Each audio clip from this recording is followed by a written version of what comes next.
Disa njerëz mbetën të vdekur dhe shumë të tjerë u plagosën në Vancouver pasi një person përplasi automjetin e tij me një turm njerëzish në një festival Filipinas në qytetin perëndimor kanadez mbrëmjen e të shtunës. Drejtuesi i Forestradës u arrestua, njoftoi policia në një postim në platformën e mediave sociale X, pa dhënë detaje të mëtejshme.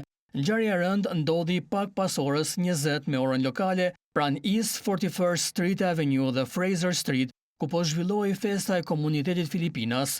Kryeministri kanadez, Mark Carney, përmes një postimi në rrjetin social X, shprehu keqardhjen për ngjarjen e rëndë. Një dëshmitar tha për televizionin kanadez se pa një automjet të zi që ecte në mënyrë të çrregullt në zonën e festivalit pak para se turma të përplasej.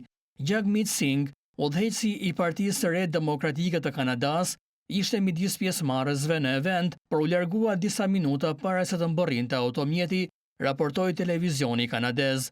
Ngjarja e rëndë ndodh pak përpara zgjedhjeve federale në Kanada. Gazeta Vancouver Sun tha se mijëra njerëz kishin qenë të pranishëm në festivalin Filipinas Lapu-Lapu. Policia e Vancouverit njoftoi se po hetoni incidentin me viktima. Personi arrestuar është një 30 vjeçar kanadez, sipas një njoftimi të fundit, ndërsa nuk dihet ende nëse ngjarja ishte e qëllimshme apo aksidentale.